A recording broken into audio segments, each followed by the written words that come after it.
बिस्मिल्लाहिर्रहमानिर्रहीम शहरु रमज़ान अल्लज़ी उन्ज़िला फ़ीहिल क़ुरआन हुदल लिन्नासि व बय्यिनातिन मिनल हुदा वल फ़ुरक़ान। रमज़ान का महीना मुबारक महीना है जिसमें कुरान को उतारा गया, नाजिल किया गया। कुरान क्या है? एक हिदायत है, निशानियां हैं उसके अंदर, और कुरान क्या है?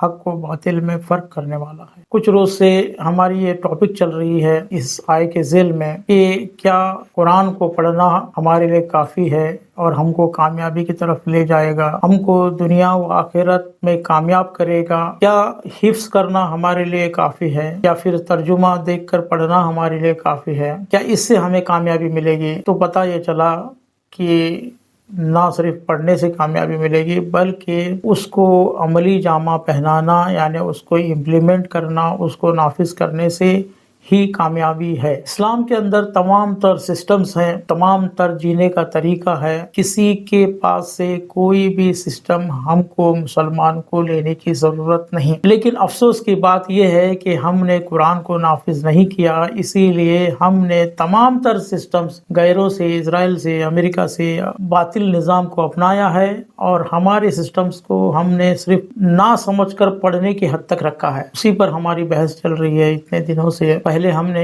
इस्लामिक इकोनॉमिक सिस्टम पर बात की, फिर मेडिसिन सिस्टम पर बात की, अब हम एजुकेशन सिस्टम पर बात कर रहे हैं कि कुरान को ही एजुकेशन सिस्टम बनाना चाहिए, कुरान को स्कूलों में नाफिज करना चाहिए, कुरान को सेकेंडरी और हाई सेकेंडरी बोर्ड में शामिल करना चाहिए, कुरान को यूनिवर्सिटीज़ में शामिल करना चाहिए और इससे प्रोफेशनल्स जो निकल कर आते हैं उनको इस्लामिक सिस्टम्स चलाना चाहिए, इस्लामिक मेडिसिन सिस्टम चलाना चाहिए, इस्लामी इकोनॉमिक सिस्टम चलाना चाहिए, कुछ एजुकेशन सिस्टम चलाना चाहिए। ये सब चीज़ों को अगरचे मुसलमान अभी तक इस पर गौर नहीं कर पाया, लेकिन गैरों ने बहुत अच्छी तरह गौर किया और उन्होंने कहा कि अगर तुम पढ़ना चाहते तो कुरान पढ़ो, लेकिन सिस्टम्स हम कुरान का नहीं मानेंगे, हमारा सिस्टम आपको मानना पड़ेगा। और ख़ास कर उनकी तवज्जो है एजुकेशन सिस्टम पर। पूरी तरह उन्होंने एजुकेशन सिस्टम को अपने तौर पर कंट्रोल किया है, बाकी सिस्टम को भी उन्होंने ही कंट्रोल किया है। देखिए, मेडिसिन सिस्टम को उन्होंने वर्ल्ड हेल्थ ऑर्गेनाइजेशन बनाकर कंट्रोल किया है, उसी तरीके से इकोनॉमिक सिस्टम वर्ल्ड बैंक बनाकर और इसी तरह वर्ल्ड ट्रेड सेंटर बनाकर कंट्रोल कर रखा है। उसी तरीके से यूनेस्को बनाकर इन्होंने पूरा एजुकेशन सिस्टम को कंट्रोल किया है। एजुकेशन सिस्टम से ये करना क्या चाहते हैं कि ये अल्लाह से दूर करना चाहते हैं लोगों को और लोगों को एक तरह का अपना गुलाम बनाना चाहते हैं। ये पूरा उनका सिस्टम है। अच्छा, क्यों अल्लाह से दूर करना चाहते हैं? क्योंकि अगर अल्लाह से दूर करेंगे तो लोग रिलीजन से दूर करेंगे, क्योंकि रिलीजन ही उनका जो दुनिया पर लोगों का बहुत बड़ा दुश्मन है। क्यों?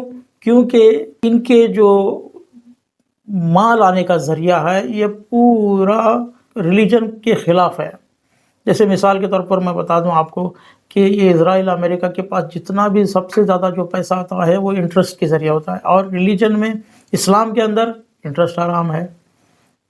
तो लिहाजा उनको इस्लाम नहीं चाहिए, इस्लाम नहीं चाहिए, अल्लाह नहीं चाहिए। अगर अल्लाह ही नहीं है, इस तरीके से एक माहौल बनाया जाए तो रिलीजन भी ख़त्म हो जाएगा, या रिलीजन को फिर इतना बदनाम करो कि कोई रिलीजन का वैल्यू ही ना रहे। इनका सबसे बड़ा बिजनेस क्या है? एक तो मैंने कहा सूद, दूसरा क्या है? शराब मैन्युफैक्चरिंग और सेल। उसी तरीके से तीसरा क्या है? उनका जो पोर्नोग्राफी है, फाहिशात है, डांस है, म्यूज़िक है, ये सब उनके बड़े बड़े बिजनेसेस है। गैम्बलिंग की चीज़ें, जुआ उनका सबसे बड़ा बिजनेस है। ड्रग्स उनका सबसे बड़ा बिजनेस है, और ड्रग्स में एलोपैथी मेडिसिन भी आ गई क्योंकि वो भी एक तरह का ड्रग्स ही है। नशे वाली चीज़ें जैसे टैबाको है और दूसरे ड्रग्स है, ये सब बड़ा उनका बिजनेस है। देखिए, ये सब चीज़ें इस्लाम के अंदर हराम है। तो सबसे बड़ा दुश्मन कौन हो गया? मज़हब इस्लाम। और मज़हब इस्लाम से दूर करने के लिए इन लोगों ने अपना एजुकेशन सिस्टम बनाया है ताकि लोग मज़हब से भी दूर रहें और इस्लाम से भी दूर रहें, जिसको हम बहुत ही प्यार से सीख रहे हैं, अच्छे नंबर ले रहे हैं, आगे बढ़ रहे हैं और उनके ही निज़ाम को चलाने का काम कर रहे हैं।